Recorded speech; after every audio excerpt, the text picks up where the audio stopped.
Hi, everybody. This is Sarah Wisdom. I'm the Community Relations Manager for the Yuma County Library District, and I am so happy to have the opportunity to talk with author Vanessa Veselka today.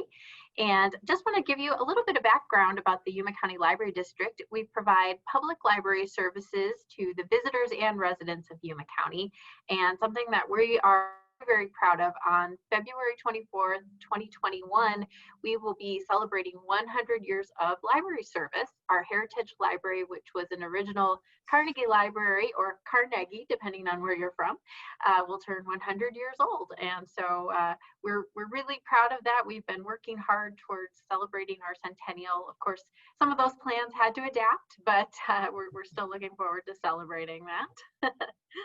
So like everybody else, the libraries had to adapt the way that we offer our services, and we certainly wanted to continue to offer services and programming. And so we're so grateful for the power of technology that allows Vanessa to visit with us today. Vanessa, I'm going to read your bio really quick, and then I'm going to let you read an excerpt from your book. Okay. Vanessa pronounce your last name for me so I get it right. Veselka. Veselka, okay. Vanessa Veselka is the author of the novel Zazen, which won the Penn Robert W. Bingham Prize. Her short stories have appeared in Tin House and Zizava, and her nonfiction in GQ, The Atlantic, Smithsonian, The Atavist, and was included in Best American Essays and the anthology Bitch Fest, 10 Years of Cultural Criticism. She has been at various times a teenage runaway, a sex worker, a union organizer, an independent record label owner, a train hopper, a waitress, and a mom. And she lives in Portland, where she is joining us from today. So Vanessa, I'm going to let you take it away and read an excerpt from the Great Offshore Grounds. Okay. So I'm not giving a lot of context here because I wanted to read the part that I think sets up the Arizona section. And the title of it is Writing with a Kennedy, and I'll explain that in a second. So I will say the main character here is traveling in a very, very messed up Toyota with very little sleep and absolutely like no money. It's a pretty shady, sketchy adventure. Cheyenne had gotten off the interstate and taken the southern route through the heart of the desert, and the tiny Toyota fan couldn't take it. She had to stop every 40 miles to let the engine cool. She'd never been anywhere so hot. You couldn't touch the metal. Trying to open the hood to check the water, she burned her palm. Even that thick skin blistered. She put a sock over her hand to drive so she could shift. She saw Livy cackling like Medusa in the wavering fumes. Her sister would never have been so stupid. Half an hour later, the engine hit 120 degrees and she had to pull over. The left side of her face and arm were turning scarlet, and there was a new burn on the side of her elbow where she'd accidentally touched the door trying to adjust the mirror. She rolled the window all the way down and waited, reclining her seat. When it was safe to check the radiator, she carefully popped the hood. Wrapping her backup jeans around her good hand, she twisted off the engine cap. The well was dry and she'd gone through all the water. A truck went by and the driver laid on the horn. "Look, everybody, I'm here. Notice me. I'm afraid of myself." She poured her gas station coffee into the radiator. To get her a little farther down the road, she slammed the hood shut. Driving, she saw an empty boxcar out in the desert and wondered when the last train had actually come through. A billboard with date palms went by. She saw what looked like cotton gins far out on the flat land next to what looked like bunkers from another time. The engine was hot again. Plumes of white-blue steam billowed under the hood. She saw a spark, panicked, and turned off the ignition. The Toyota coasted to a stop. Across the road was a compound of single-story structures that had been built in one shape and worn down to another. Cheyenne left the steaming car. When she got closer, she saw a place that was made of old railroad ties and corrugated tin. She saw a door with a brass bell, knocked and stepped in. A cat was draped over the counter and another sunned itself on the desk next to the woman with the leathery peach skin and bottle blonde honey curls. "My car overheated. I need water. There may be something else wrong," she said. The woman went outside through the door beside her, and Cheyenne followed. She entered a world made entirely of cats. They sauntered and batted each other, rolled off things and attacked one another around stacks of tires. Cats circled her legs and leapt at her shadow, and a litter of kittens muled under an abandoned Chevy hood. She saw a kid's rusty metal slide from the 70s, and two kittens were trying to climb the ladder to slide to the slide that ended in a large sand pit, which was largely being used as a giant litter box. Jesus, how many do you have? Said Cheyenne. I say between 80 and 90. Pedro says we're well over 100. They're harder to count than you think. Is that even legal? It's the desert. The woman cupped her hands and yelled for Pedro. So I wanted to read that section for a very particular reason, because while there's more, that goes on into it, it comes from a very specific experience I had in my first time in the desert. I was in bands in the 90s, and I used to tour a lot through the desert. I mean, we used to joke we were world famous in Tucson. Like we played Tucson a million times. We played Tempe a million times, you know what I mean? But like we always played Hotel Congress. Like, there was just a constant staying in that area. It was one of our favorite places to go. And, but that was not my first experience with it. So I grew up kind of all over the place and then settled in New York as a kid. And I left home at 15. And I was penniless and, fairly clueless about a lot of things. And I remember being in Louisiana and trying to figure out, I was briefly for 3 weeks traveling with a guy who was, this is my sketchy childhood, who was jumping bail from Rikers Island. And it would sound like he was the most dangerous person in that scene, but it was definitely me. I was the one who talked him into jumping bail from Rikers Island. I was the one who talked him into going over state lines. I was the one who talked him and everything. So we were, penniless in Louisiana on 10 and trying to think about where to go to find work. And somebody started talking about working in cotton gins out near Gila Bend. And this is like 85, winter of 85. So, I'm sure much has changed. And so the things I'm talking about are a memory from that time. But so I was like, okay, that sounds like a direction. We'll go out and get work in the cotton gins. And so hitch all the way out there. I remember getting, through trucks. I remember getting to Gila Bend and getting out in the desert, like going out in the trucker saying, you sure you want to get out here? Like we were going towards Dateland. And are you sure you want to get out here?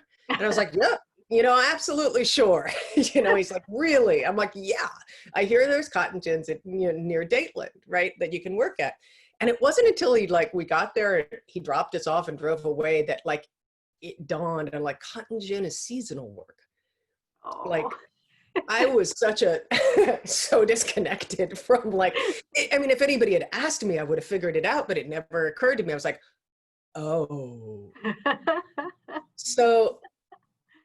So where Dateland comes in and where the experience of that place and time comes in, that really stayed with me for years, is I got a job.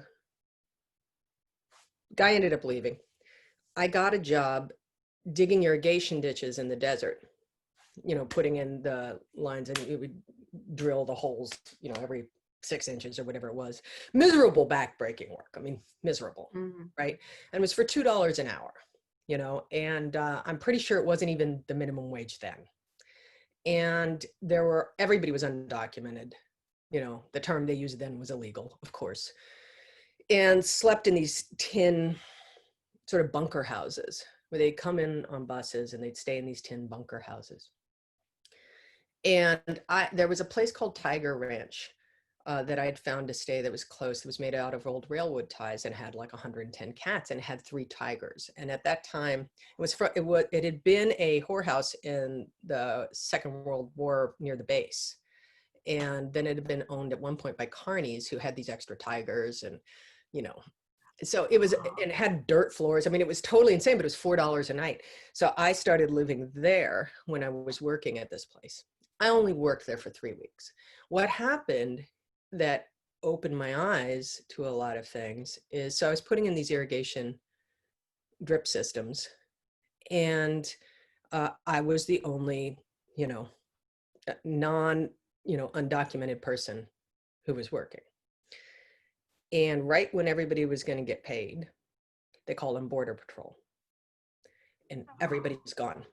and I was the only person who got a paycheck, me and like the foreman. And it was the most horrible, humiliating, like, I mean, not to make a deal out of my experience, but like that paycheck was to me the worst paycheck, and I needed it, you know? Not that I had a bank. I had to like do all sorts of, it was easier to sign over checks then, you know? And so I would have to sign everything over and they'd take a cut, like, you know what I mean? It wasn't, but I just remember that day when the day or two before they got paid, everybody was gone. And then the day or two after you got paid, a whole new busload came over. And that was their entire economic system for working those fields. Oh And so it stayed with me. I mean, not just the weirdness of the Tiger Ranch, which comes up in this, but that was the dominant thing that stayed with me. And it was my first experience of the desert, and definitely my first experience of what undocumented labor looked like. And it was a very profound experience for me, a learning curve for me. So since you're in Yuma County, and because, you know, I remember, I think we dropped down onto Highway 8, right? Like, I think that is the old Highway 8 that cuts through. Now, some of this may have changed since then. It's been a long time, because when I was touring, I always went on 10. Okay. But I think that it was 8. And I remember on one tour, I made everybody turn off, and the Tiger Ranch was still there. I don't know if it had tigers or anything. I'm sure that all changed, and, you know, who knows, it might be like a $10,000 a night boutique loft hotel right now for, you know, Airbnb. I mean, I have no idea what the true nature of that is, but those questions about labor and who does the work in this country and what they get paid for comes up in the novel a lot, because everybody in the novel is poor, and they're trying to figure out how do they gamble on the American experience? Where do they like try their game? So like, you know, you heard my bio. Well, like, there's other parts in it. Like, I was a cab driver, so the cab driving comes up. Like, you know, I do draw on my own experiences, but they're not about me at all. I think, but those ways that I'm fascinated by gamblers, you know, those ways that people gamble on, like, how do I get an edge just enough to find my own place in the American project? Right. And part of that is having to tell yourself that it's not a rigged deal. You know what I mean? Because that's too much to take. And you actually need to have just a little bit of delusion to have a shot. Yes. And so that's some of the themes in the book. And so I think that there is a place very much, even though there's only one or two chapters that go through, one chapter that goes through writing with a Kennedy. And that comes very simply from the fact that somebody said this to me once, and I loved it. You know, they pulled open their ashtray and there was a Kennedy $50 in it. And I said, where do you keep that? And he said, because you never get in trouble with the cops if you're riding with a Kennedy.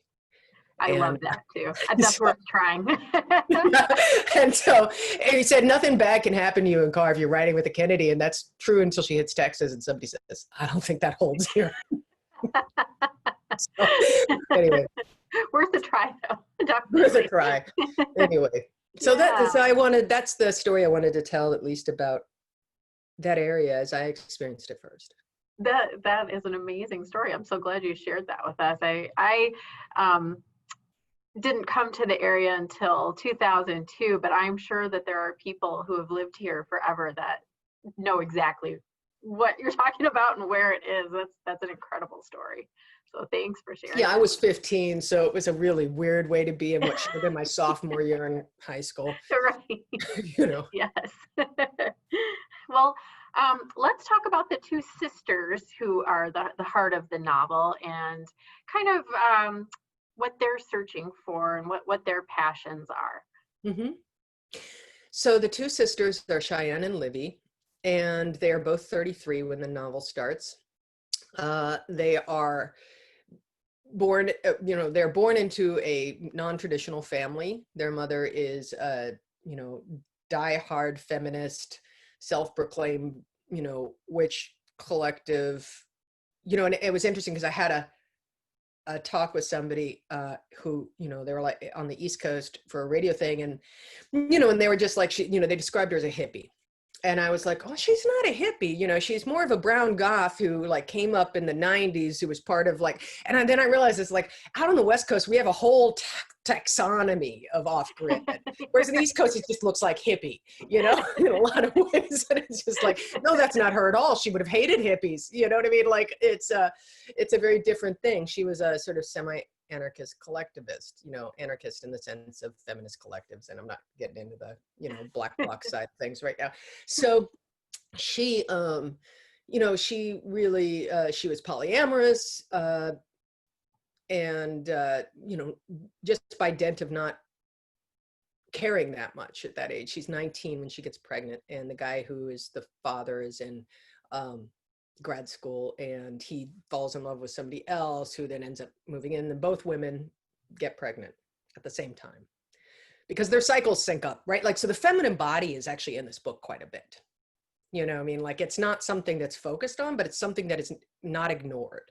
Mhm. You know, my characters have their periods. My characters have to figure out, do you roll your own when you have no money in the desert? Like, what? My characters have to figure out all sorts of things about birth control, about women's health, about all of that, just as a matter of course, not as a matter of focus. Mm-hmm. And so, you know, out of this kind of confusion, there's these two daughters. And one woman decides that she doesn't really want to be a parent, and she goes off to be a Buddhist nun. And the other woman decides to take both kids. And that's Kirsten in the novel. And she raises them, but she never tells them which daughter belongs to which mother. And that's a mystery that makes them nuts all the time. And in one of the original versions, she said, I'm going to go back in the girls say, I'm going to go back in time and kill Joseph Campbell. But like, their mom is very into like the hero's myth and personal journey and like trying to figure out where they fit in the world. And so the daughters are raised with this and have very different interactions with it. In the beginning of the novel, the father, who's been completely absent, gives them the name and potential location of the other mother. And it sort of starts this catalyst. It's the catalyst for this experience that leads them in a lot of different places. The one sister is very charismatic and messy and problematic and, you know, bold. The other sister is very, autonomy is the most important thing to her. She wants to owe nothing to anybody. She is very, you know, careful and clear in every action she takes. So they both go through experiences that challenge who they are pretty fundamentally. And there are essentially 3 road trips in the book. There's one they do together, and then they each have one. And so I think that, you know, they're in a place that I'm interested in a lot in writing, which is what I think of as the second coming of age. So I think that you get through the point where your teenage concept of what you wanted, saw, and attempted to do, or the way that you denied it, whatever the choices are, you know, by your early 30s, or they've kind of run their course. And there's another point of decision making. Do you settle? Do you have what you think you wanted? Do you change yourself to meet the world? Or do you understand, and economics are tied to this, right? Because we prize solvency and the signifiers of status so much, this question of what an adult looks like. Or do you walk knowingly on the same path you've been on, understanding I'm not going to be something. Mm-hmm. Do I still continue? It's a point of commitment. So these are characters at that point, and that's very much, you know, an interest of mine. So great. What kind of research, if any, did you do for the book? because there's a lot of road tripping and then there's a lot of offshore, as the title implies. Yeah. Well, you know, some of the things I knew, driving night cab, things like that, road tripping. But the things I knew nothing about, I knew I had a character who was going to end up having to sail without modern electronics. And I did not know how to figure that out. And initially, I had not thought that it would be a tall ship. I just thought it would be more, you know, a smaller sailing craft or something that it didn't, you know, and I know nothing about that. So I ended up getting, I wouldn't call it a job, but I ended up getting work aboard a tall ship, an 1813 recreation of the, well, you can argue whether it's replica recreation because it has some of the original wood. There's fascinating things I can bore you with about tall ships. Like you sink them to preserve them, or you can take them on, like one or the other. They just don't, anyway. So parts of the original ship are actually in the ship, which technically makes it like the problem of the hammer, you know, Granddad's hammer, you replace the, you know, replace that as it's still Granddad's hammer. But US Brig Niagara, which was sails the Great Lakes. And I went and worked there for almost a month as a sail trainee. And so my experiences then I got out of that and I went back to writing and I realized the only thing I knew how to write about was tall ships then. Like it didn't solve the problem necessarily of understanding the things I needed to understand because so much of writing and research is really coming down to, I think people use it as procrastination a lot, but they also use it they're trying to convince the reader they're most afraid of. And it's not for that. I really believe that what makes something work is the confidence you have in the authority that's felt on the page. So it's really more about making the writer confident. Mm-hmm. And I think that like too much research coming onto the page just reads as anxiety. And then it actually has the opposite effect. And so what you want to know, this is all my opinion, what you want to know is everything you can throw out safely, mm-hmm. right? And then you need to know what's within arm's reach or, you know, a short walk, you know, maybe 10 feet around my character and what can they see from where they stand. Mm-hmm. And if you know those three things, you can get what you need out of a lot of research that seems arcane or very labyrinthine. You know, I did go down a rabbit hole with the Marine stuff. I read through the entire, you know, Unified Code of Military Justice and then ended up not needing 99.9. But I did I also did then go and hang out quite a bit with Marines at recruiting stations and between when they had recruits coming in and just getting them mm-hmm. talking. And that's where I think my ability to get people talking and to get them kind of off record a little more and saying things. And again, it's the same thing. What did I take from that? I took very small details. Mm-hmm. I took one small like initiative experience coming into the world. You know, I took very, very tiny things in some sense. And yeah, so those were two pieces of research I did for it. I had already done a lot of research because of personal experience, you know, in the I lived in Southeast Alaska. My father was adopted into the Kiksadi Tlingit. So in 1973, so I have a kind of like, my mom was not adopted and it's a matrilineal succession. And so I'm recognized as Kiksadi Adi. And so, you know, it's not something that is I sort of feel I'm tangential to that experience that he had. It's not my experience, but it did from a very early age give me experience as an observer with the Tlingit, with the Kiksadi family had. And so, you know, some of the research around the Battle of Sitka was something that was also told in stories by, you know, my Tlingit family. And so, yeah, so that was already on board a little bit.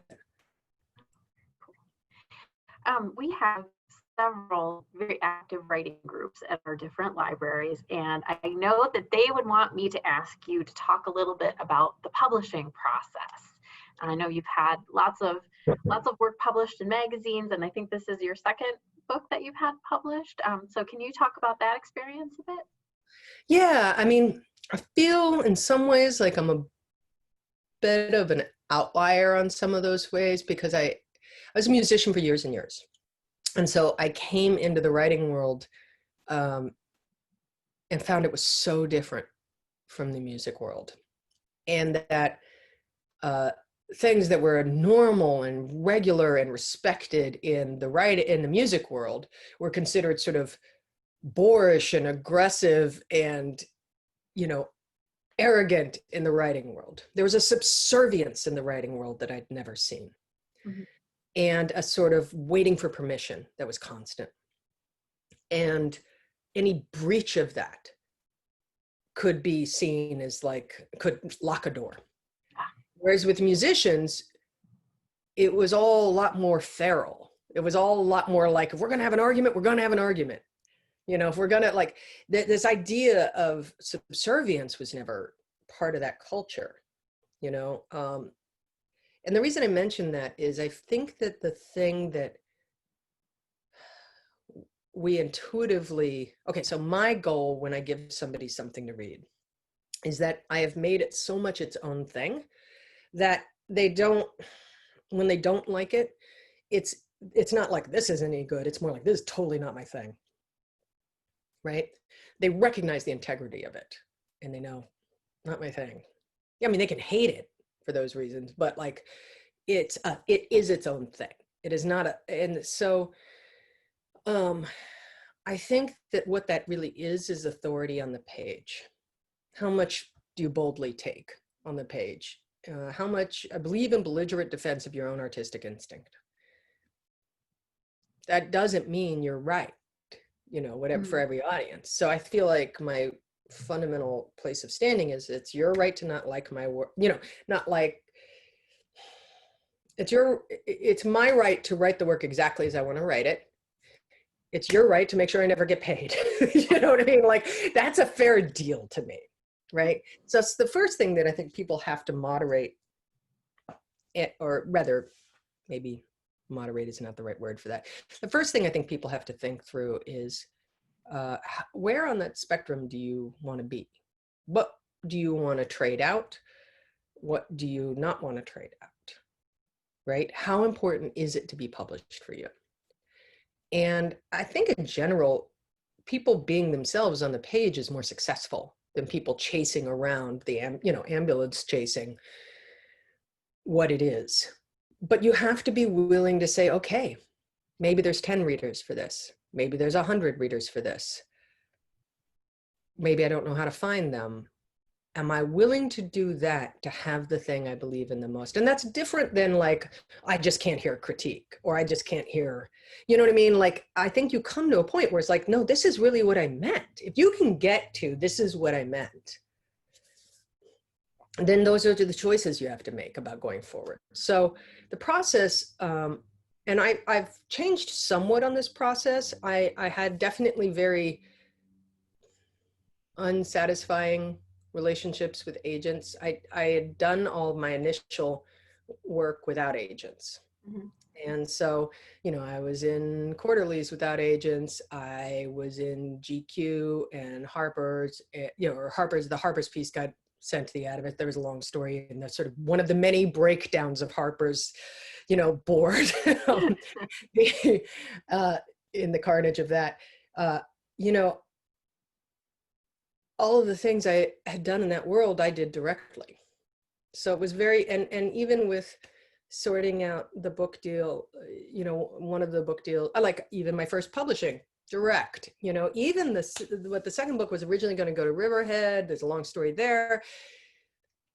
Even that was direct, but at the last minute, you know, people were so like, you have to get an agent, you have to get an agent, you have to get an agent. And like literally 2 days before we finalized, I just caved because I was like, maybe I don't know, maybe there's some mystery here that I can't understand. Mhm. I got an agent, very, very nice person, and could not improve the deal at all. And I lost 15% on it. And then I continued to do all my own work. And so I think I got back to a point of there's nothing I need in this relationship, but that decision can often be read as being ill-mannered or arrogant or things like that. Mm. And so publishing was a very rocky experience for me in a lot of ways. And what I've come to understand is I just need people who are who like to work with me enough and are as invested, you know what I mean? Like, so I have an amazing agent now. Like, she is unbelievable. Now, I like to think that's because she was an editor for 10 years, but she's amazing. And I have amazing editors, and she found a place for this, and it wasn't easy. And it is about getting the right people. But my friends that I've seen really suffer through this process have given away their work again and again and again. I'll just change this. I'll just make this compromise. And they look again for authorities. They go to a million conferences. They're constantly looking for agents. They're constantly looking for somebody to affirm that. And that is a bottomless pit of need. Mm-hmm. Like, you will not, if your authority is completely placed outside yourself that way, that will never end.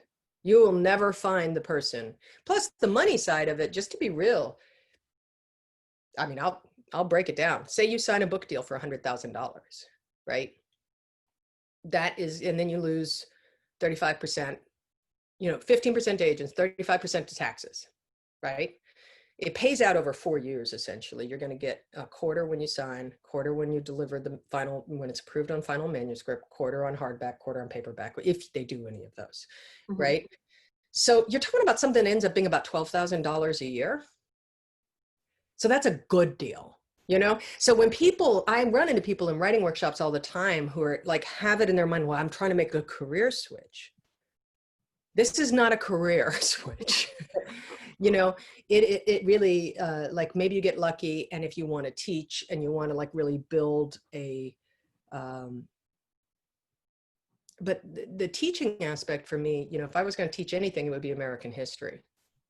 I don't think I'd want it. I mean, I've taught writing some, but I think the people who are successful in monetizing that and doing that really are also very more extroverted than I am, and like are more I use that energy towards writing, and I find that that's better for my personality.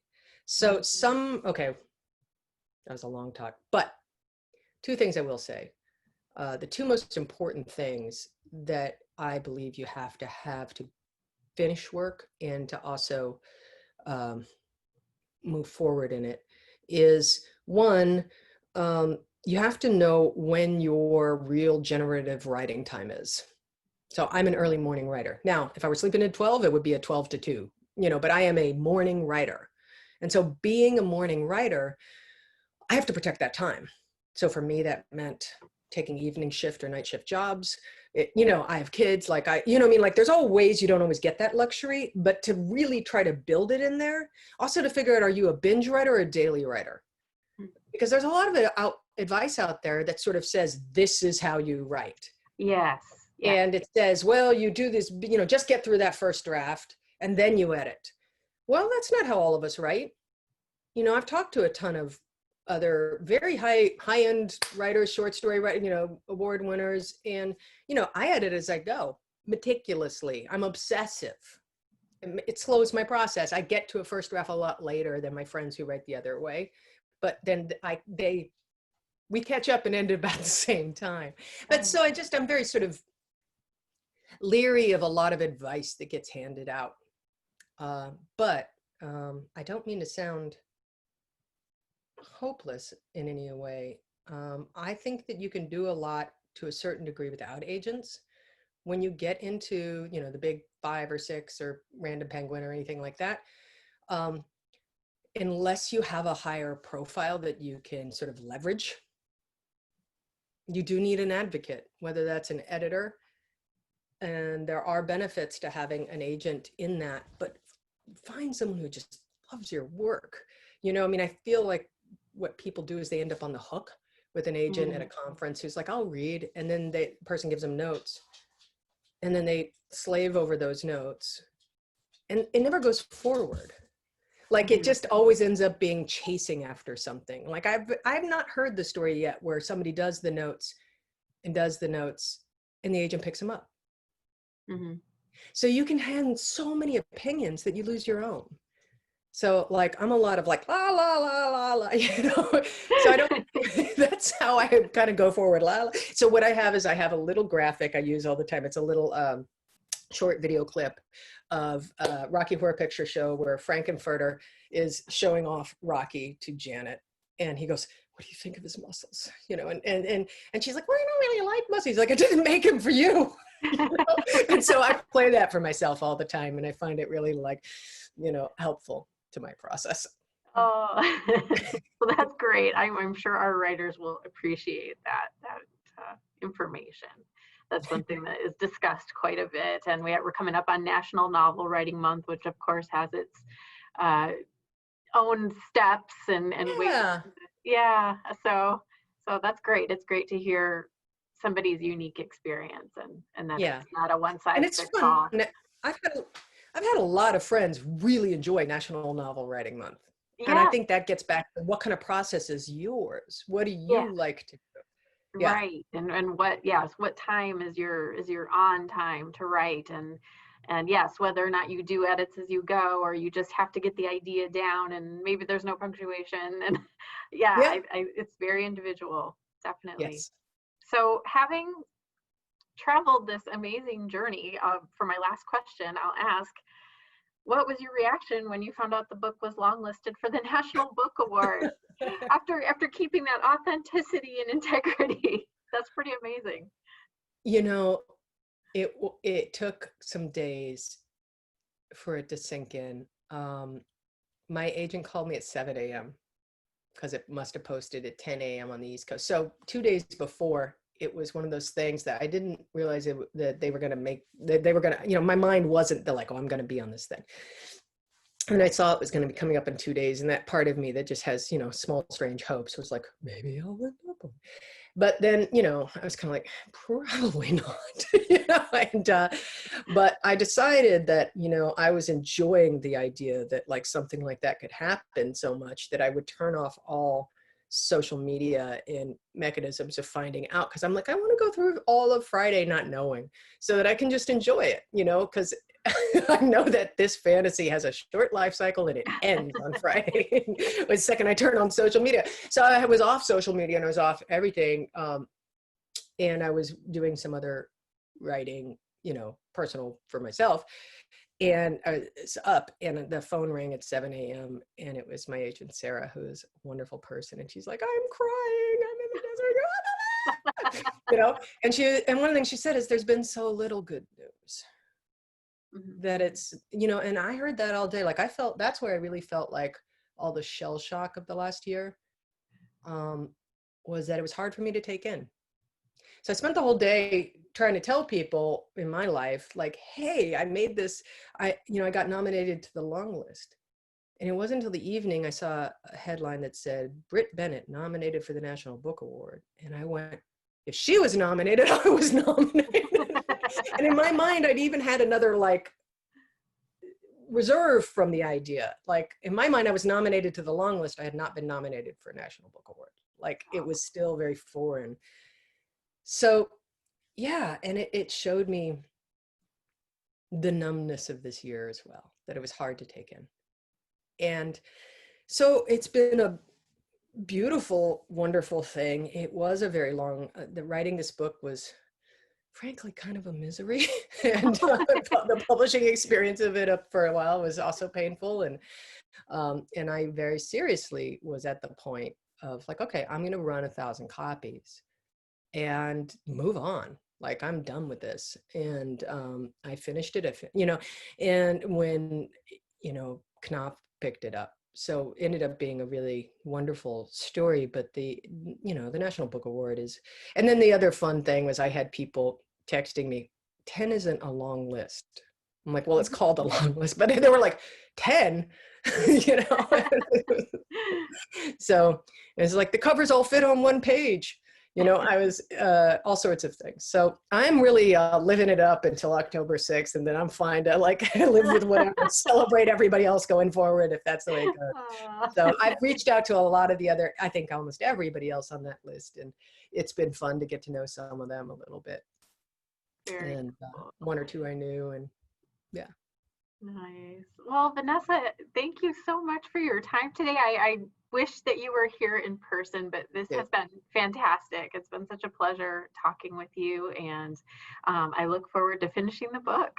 Okay, well, thank you. And I love the library, so I'm so Glad honored to to hear share it. it. Oh, yeah. Well, hopefully you'll make it back down here to the I-8 someday. I will. You can All count on right. it. Okay. Bye. Bye-bye.